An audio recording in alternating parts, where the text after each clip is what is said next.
2013 to 2023, not the last decade, not the officially last decade, the latest. Let's say that, your current. And obviously the 16 has seen even greater developments. So tell me about the Genesis Foundation, because I know that's really important to you. And it's been such an exciting thing to see grow and develop over the last 10, 15 years. Yes, it's amazing. John Sadinsky is the Genesis Foundation. We did his 50th birthday party for him in a little village near Salzburg. So that's where we first met him. He commissioned a piece by Will Todd called Among Angels for 16 solo voices and 2 harps. Not 18, only 16. No, only 16, yes, that's a good point. And then, and I think it was somebody on his board, because they asked the question, who's going to perform this? And luckily somebody on his board said, well, there's only one group that can do this. No. That's called the 16. So, and it was the start of a phenomenal relationship. And I remember John saying to me, it's now almost 15 years ago, saying to me, is there something I can do for you as the Genesis Foundation? And I thought, well, Genesis 16, giving young people aged between 18 and 23 the sort of a feeling for what's possible in the world of vocal music. And it's been a phenomenal journey. Right from the outset, it was very much the 16, again, coming back to that family. So the 2 singing tutors are Julie and Charlotte. There are 4 consort tutors, all coming from the group, within the group, and Eamonn and myself running it, and we do it as a partnership we play good cop, bad cop all the time, and he's usually bad cop now.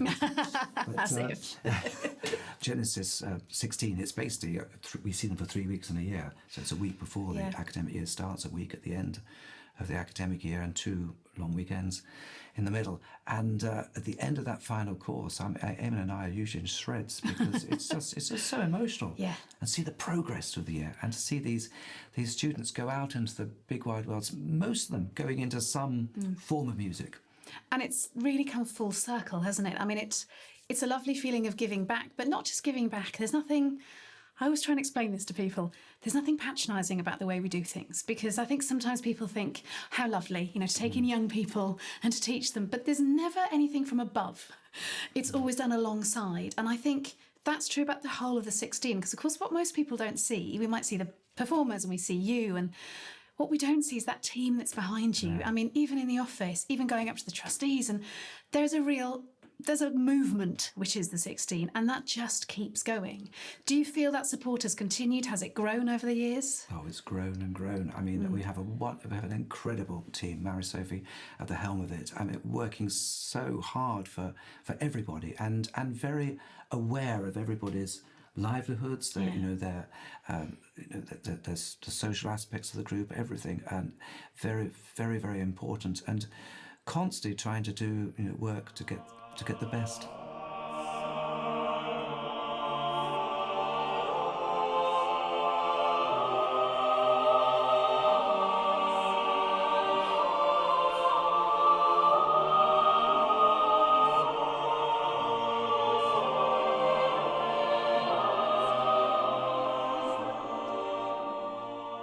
Things have changed an awful lot in the cultural world, and as you said, Genesis is part of giving back and going back to where you started. But another thing you've been looking at is working closely with cathedrals. And how do you feel about that? Because it must feel a little bit like you're a little boy again, going back to these buildings, but thinking about it from that perspective. Why have you decided to put your passion into that at this stage? Well, my grand age, you're given sort of nice titles. So I was made the president of the Cathedral Music Trust, which is a wonderful, wonderful organisation. And it's developing the interest in singing from a very, very early age, and one of the projects we're working on at the moment is from 0 to 5. But more importantly, because, of that primary school, pre-primary, and that primary school age, of being a chorister, up to age 11 or 12, girls and boys, and bringing that family life into it. So, I was lucky to be in a chorister at Canterbury when there were boarders and day boys, and that feeling of community and feeling that families were very much a part of it. That's what's got to happen even more today. And when I now look at Canterbury, all-day boys, Path of School, as choristers at Canterbury Cathedral, taking choristers from the big catchment area that Canterbury is, so anybody from any school the possibility of them having that experience is there. And that's got to happen all over the country. And it happens, there are great pockets of the country where there's phenomenal things happening. They happen because of individuals, individuals who have the drive and the desire to enthuse people about this music, because this music is special. It's lovely. We've enjoyed wonderful careers of singing in beautiful, beautiful places and bringing joy to the listeners, and whether that be in a church service or in a concert, in a religious place, in a secular place, it doesn't matter. It's bringing that enjoyment, and as I say, bringing families into it from a very, very, very early age and making them feel very much part of the joy of this wonderful world. Which is what you've been doing for 7 decades now. And I love the fact that you say it is about individuals, because I think when I started this chat with you, I thought we'd be looking at the music. It'd be very much kind of, pegged along the music. But the way you've described it, it's very much around the people. It's been 7 decades of people for you, I think. So as one of the people, I'd like to say thank you very much for 7 superb decades.